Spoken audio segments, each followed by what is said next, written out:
वही होता जिसको अपना हम। विनोद खन्ना के गुजर जाने के ठीक अगले दिन फिल्म पत्रकार असीम छाबड़ा ने लिखा, जब भी मैं विनोद खन्ना के बारे में सोचता हूं तो मेरे मानस में 1971 में आई गुलजार की फिल्म मेरे अपने के गुमसुम से दिखने वाले किसी सोच में खोए हुए बेरोजगार नौजवान श्याम की छवि उभरती है, जो किशोर कुमार के गीत कोई होता जिसको अपना हम अपना कह लेते यारो पर अपने होठ हिला रहे हैं। अपने कंधों पर दिल टूट जाने का बोझ लिए एक लंबा और खूबसूरत नौजवान श्याम। पास नहीं तो दूर ही होता, लेकिन कोई मेरा। हमारे चैनल यादें नई पुरानी में आपका स्वागत है। हम हाजिर हैं किस्से पुराने यादें पुरानी लेकर। मैं हूं देवेश वर्मा। जिस परिवार के पुरखों ने मुझे डाकू बनाया, मैं पानी देने वाला जिंदा नहीं रह सकता। But before we get on with our video, I would like to take the liberty of sharing with you, my friends, the fact that my second novel, The Politician Redux, Odyssey of Chance, has come out. Penguin Random House is the publisher. It's a sequel to my first novel, The Politician, but it's a standalone novel as well. That is, you can enjoy it even if you haven't read the first one. Instead of talking about it myself, I will read out to you the concluding paragraph of its long description that Bindas Books has put out. Here you go. Whether you are a political junkie, a lover of literary fiction, or simply intrigued by the intricacies of human nature, The Politician Redux, Odyssey of Chance offers a thought-provoking and immersive reading experience that will keep you turning pages long into the night. Order your copy and embark on the riveting adventure through the heart of power and ambition with Devesh Verma as your guide. That was Bindas' book.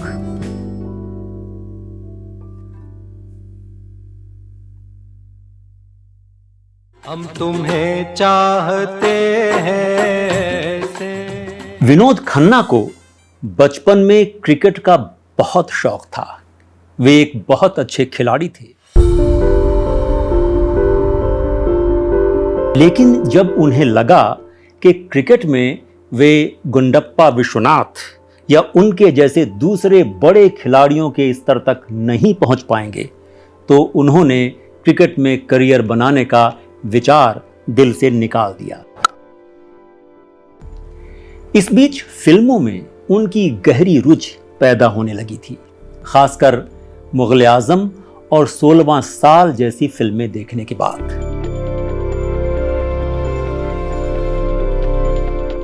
Vinod Khanna नौजवानी में पार्टियां खूब करते थे। हर हफ्ते ही उनके घर कोई न कोई पार्टी होती थी। एक बार ऐसा संयोग हुआ कि नौजवान लड़के लड़कियों की उनकी एक पार्टी में सुनील दत्त भी पधारे।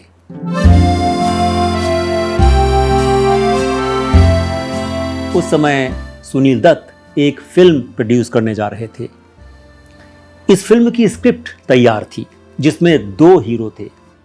एक हीरो का रोल उनके अपने भाई सोम दत्त कर रहे थे, और जब सुनील दत्त ने बेहद आकर्षक व्यक्तित्व से मालामाल विनोद खन्ना को देखा, तो उन्होंने अपनी इस फिल्म के दूसरे हीरो की भूमिका उन्हें ऑफर कर दी।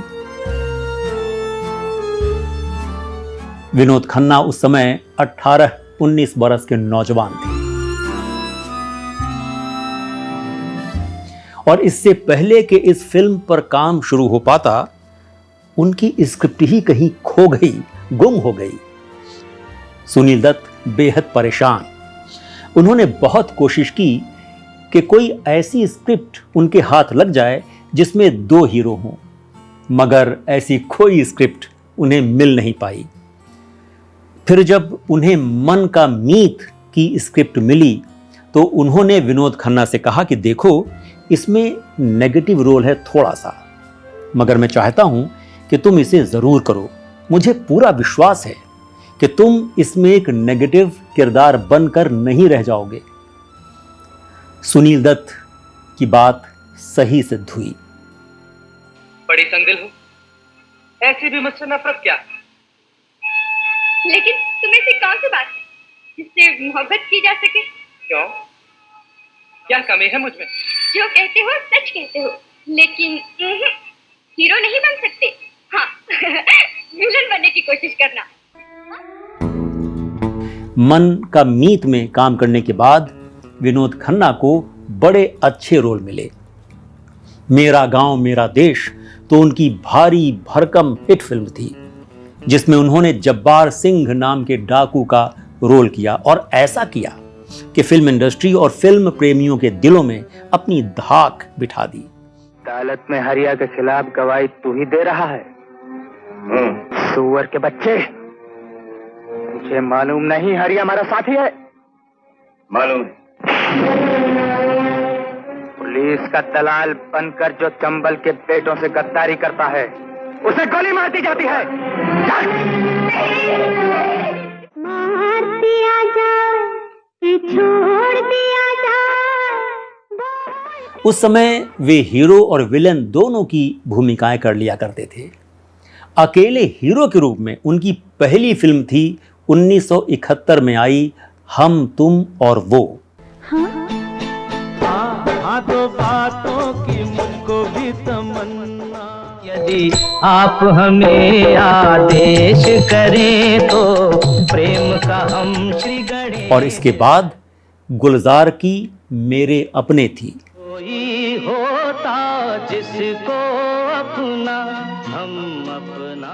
1973 में विनोद खन्ना ने गुलजार की फिल्म अचानक में भी काम किया, जिसमें उन्हें बड़ी प्रशंसा मिली।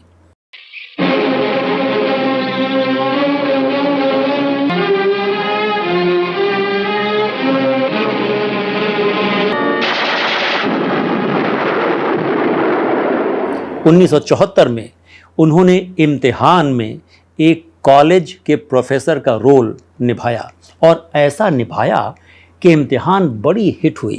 रुक जाना नहीं तू कहीं हार के कांटों पे चल के। जबकि इम्तिहान की टक्कर उसी साल आई रोटी कपड़ा और मकान जैसी सुपरहिट फिल्म से थी। अरे हाय हाय ये मजबूरी, काम नहीं है वरना यहाँ आपकी दुआ से सब ठीक ठाक हो जाने जाना। उस काल की विनोद खन्ना की कुछ महत्वपूर्ण फिल्मों में से हैं मौसमी चटर्जी के साथ हत्यारा, लीना चंद्रावरकर के साथ कैद, विद्या सिन्हा के साथ इनकार, रेखा के साथ आपकी खातिर, शबाना आजमी के साथ शक और आधा दिन आधी रात, और जीनत अमान के साथ दौलत।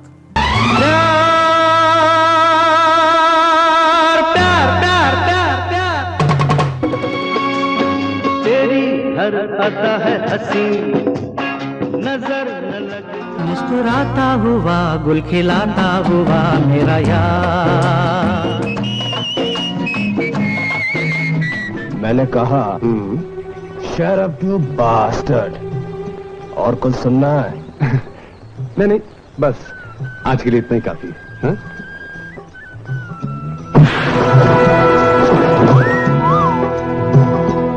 छोड़ो ये निगाहों का इशारा, सौदा है ये जिंदगी का यार। मल्टी स्टारर फिल्मों का दौर आया तो भी विनोद खन्ना किसी से पीछे नहीं थे।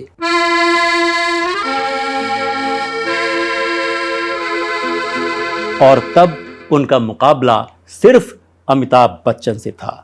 यहाँ एंथनी कौन है? एंथनी? नहीं, इधर कोई नहीं है सर, वो बाजू के मोहल्ले में होगा। तुम इधर ठहरो, अपन अभी देख के आएंगे। चलता है। देखो साहब, अपन को इस मोहल्ला में 22 इयर्स हो गया।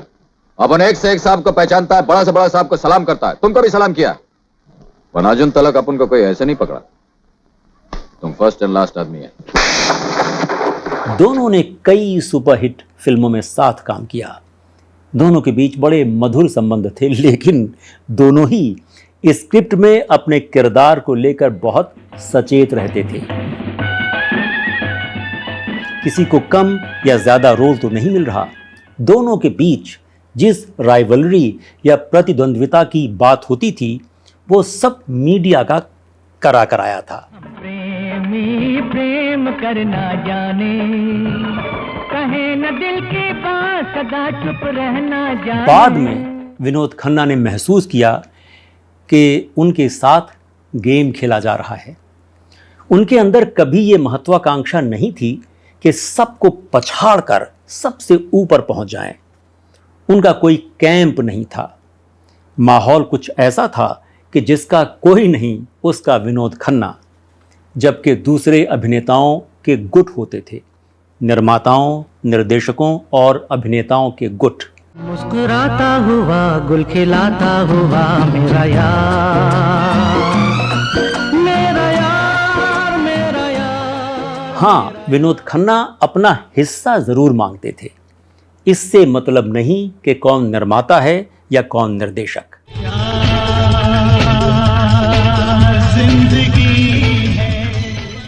विनोद खन्ना ने लगभग 47 मल्टी स्टारर फिल्मों में काम किया, जिनमें से कई तो बहुत सफल रही थी।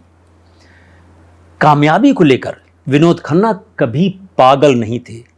उन्होंने हमेशा अपने दिल की बात सुनी। जो उनके दिल ने चाहा वही किया। सीधी सादी शहजादी, फूलों की वो लड़की मेरे दिल की रानी है। वे हमेशा अपने अंदर देखते थे कि वहां क्या कुछ हो रहा है।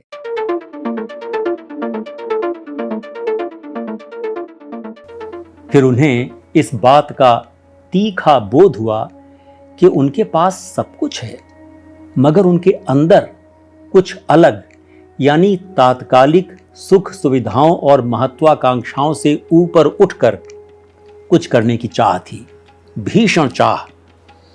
इसको नाम देना कठिन था। आध्यात्म के आसपास की कोई चीज थी। आचार्य रजनीश के शिष्य तो वे पहले ही बन चुके थे, मगर उन्हें लगा कि अगर मेडिटेशन यानी ध्यान में उन्हें गहरे जाना है तो सब कुछ छोड़कर आश्रम में रहना होगा। और उस समय जब उनका मुकाबला सिर्फ अमिताभ बच्चन से था, उन्होंने फिल्मों से संन्यास लेने की घोषणा करके दुनिया को हैरान कर दिया था। और 1981-82 तक उन्होंने अपनी फिल्में पूरी की और फिल्मी दुनिया से किनारा कर गए। जाहिर है इससे उन्हें अपने परिवार से भी दूर रहना पड़ा, लेकिन परिवार से दूर रहने के बावजूद वे परिवार के निरंतर संपर्क में रहते थे, उनकी सुख सुविधाओं का ख्याल रखते थे। उनको पता था कि हालात के चलते यदि उन्हें कभी वापस आना पड़ा तो उन्हें काम की कमी नहीं रहेगी। उनके प्रशंसक उनकी प्रतीक्षा करते मिलेंगे। सुरक्षा का यह भाव उनके अंदर हमेशा था और ऐसा ही हुआ। 1986 के आसपास जब अमेरिका में ओशो आश्रम पर वहां की सरकार ने निशाना साधा, जिसके बाद आश्रम बंद करना पड़ा, तो विनोद खन्ना वापस फिल्मी दुनिया में आ गए।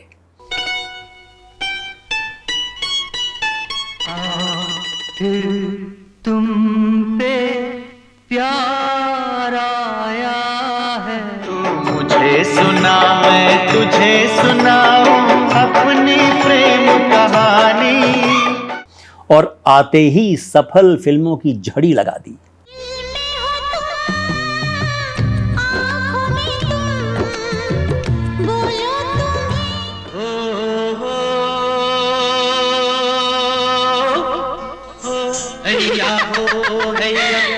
जब कोई बात बिगड़ जाए, जब कोई मुश्किल पड़ जाए। पुलिस की नौकरी करते हैं, कभी भी कुछ भी हो सकता है। अरे बेटा, ऐसे क्यों सोच रहा है? तेरे बाप में आज भी इतनी ताकत है कि बच्चा बच्चा जैसे 100 को तो मैं अकेला लपेट लूं।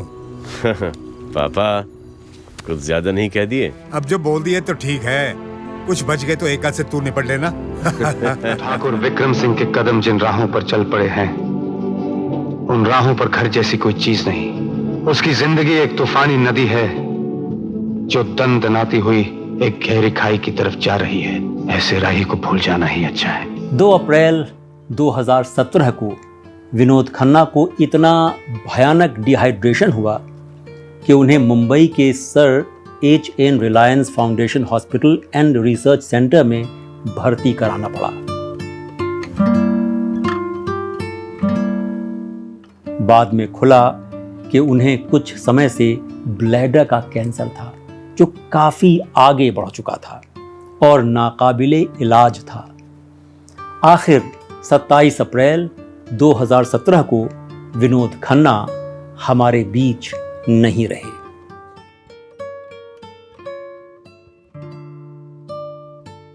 दोस्तों, हमारे चैनल यादें नई पुरानी को आपने सब्सक्राइब नहीं किया है तो कर लीजिए। हम लेकर आते रहेंगे गुजरे ज़माने के और भी दिलचस्प किस्से, दिलचस्प यादें। फिलहाल नमस्कार।